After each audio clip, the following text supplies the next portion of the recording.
Seja bem-vindo a mais essa aula. Eu sou o professor Edson Pedro Ferlin e vamos conversar um pouquinho sobre algumas curiosidades na área de informática, na área de computação, e vamos, nessa aula, conversar um pouquinho sobre bits, bytes e outros elementos relacionados a isso.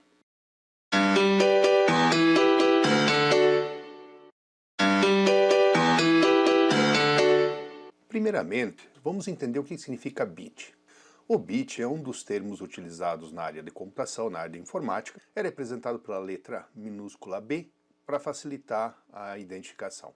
Então, o que significa bit? O bit vem do termo binary digit, ou seja, é um dígito binário. Então, pega as duas letras primeiro da palavra binary e a letra T do dígito, forma o bit. Quem é esse bit? Então, o bit é a representação para ou o 0 ou para o 1, que são os dois valores que nós utilizamos na computação ou na informática. Quando a gente pensa nesse termo, esse é um termo utilizado, começou a ser amplamente utilizado a partir de 1947, com o advento dos primeiros computadores. E o que significa esse 0 e 1? Na realidade, é a representação, simbologia para ligado e desligado, ter ou não ter energia, que é o funcionamento dos circuitos eletrônicos. Então, quando a gente quer representar um valor que não esteja desligado ou que não tem energia, a gente coloca o 0. Quando alguma coisa está ligada ou que tem energia, a gente utiliza o valor 1. Então, 0 e 1 são as representações para ligado e desligado, ter ou não ter energia, que é a representação, vamos chamar assim, lógica, dos sistemas nos computadores. Um outro termo muito utilizado é o byte, representado pela letra maiúscula B. Então veja, o bit é representado pela letra minúscula B e o byte é representado pela letra maiúscula B. Quando nós pegamos então o byte, o que é o byte? O byte também é um acrônimo para a frase, para os dois termos binary term, ou seja, termo binário. Então junta o B e o Y da primeira palavra e o TE da segunda palavra, formando a terminologia byte. E o que significa o byte? O byte nada mais é do que a representação, agrupamento de 8 bits, formando um conjunto, formando esse conjunto chamado de byte. Então, por exemplo, a palavra 10110001 forma uma palavra com 8 bits, forma um byte. Então esse byte nada mais é do que um conjunto que reúne esses 8 bits que formam essa palavra byte. E aí vem sempre aquela dúvida, da onde vem essa ideia do byte? Se já existiu o bit é a unidade mais elementar. Por que criou-se o byte? Então o byte, ele surgiu como uma codificação de palavras em binário. Por que disso? Porque quando começaram os primeiros sistemas computacionais, tinha lá a codificação, o código mais elementar é o código BCD, que é o código que é o do binário, o decimal codificado em binário. Ou seja, eu tenho uma mesma representação do valor em decimal, tem um correspondente em binário, seguindo um sistema posicional. E aí tem um vídeo falando especificamente sobre isso nos vídeos já gravados. O sistema BCD, quando foi implementado essa codificação, trabalhava com 6 bits. E isso atendia boa parte dos códigos daquele tempo que se utilizava para representar as letras e números nos sistemas computacionais. Porém, em 1960, a IBM lançou um código, que é o código ABCDIC, que na verdade é um código de 8 bits, para atender os seus computadores, lembrando que a IBM sempre foi uma grande na área de computação.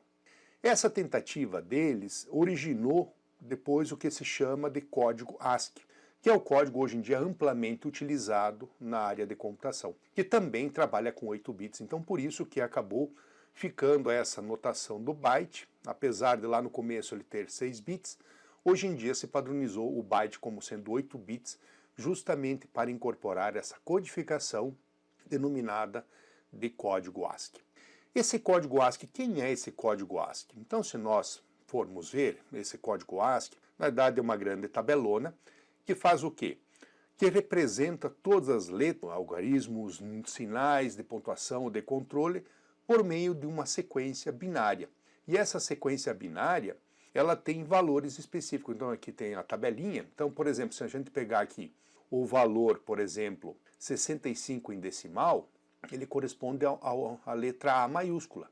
Já o código 97 em decimal corresponde ao A minúsculo. E assim, para cada uma das letras, cada um dos números, cada um dos símbolos e os códigos de controle, tem um valor em decimal, mas que corresponde a um valor em binário codificado em 8 bits, que é os 8 bits utilizados nessa codificação, que é a da tabela ASCII, que é hoje em dia a tabela padronizada para a área de computação. Uma outra coisa muito importante a gente já destacar, que sempre gera um pouco de dúvida, é a questão das unidades. Então você já deve ter ouvido falar das unidades na área de computação. Quando a gente pensa na área de computação, nós fugimos um pouquinho do sistema internacional de unidades, porque lá o K, o famoso K de quilo, ele corresponde ao valor de 1000. Aqui para nós não. Na área de informática, o K para nós vale 1024. Por que 1024? Porque é potência de 2. 2 elevado a 10 equivale a 1024. Então, na área de computação, o K não vale 1000 como no nosso dia a dia, onde o K corresponde a 1000. Então, o K, o quilo aqui, vale 1024 unidades. E veja que eu não estou falando se é bit ou é byte. 1024 unidades. O mega é 1024 vezes 1024, ou seja, 1024 quilo. O giga é 1024 mega. O terra é 1024 giga. O peta é 1024 terra. O hexa é 1024 peta. O zeta é 1024 hexa. E o iota, 1024 zeta. Então são essas as unidades utilizadas até atualmente. Tem outras que estão surgindo aí, mas ainda não vem ao caso aqui da gente entrar no detalhe, mas essas são as mais utilizadas, são as utilizadas atualmente em termos de unidades. Para que serve isso? Para a gente representar números, né? Então, ao invés de eu ficar fazendo um número muito grande, eu posso usar uma dessas unidades para representar, como vocês já devem ter ouvido falar, né? Principalmente na questão de memória, se utiliza muito esse negócio de 1024, de giga, de mega, de terra, né? Então essa questão é utilizada para a gente representar essas unidades em termos computacionais, que tem a ver justamente com o bit e tem a ver justamente com os bytes. Espero que tenham gostado, vamos ter outras curiosidades nessa área. Bons estudos! E importante, não esqueça de se inscrever no canal para receber as atualizações dos próximos vídeos. Um abraço e até a próxima!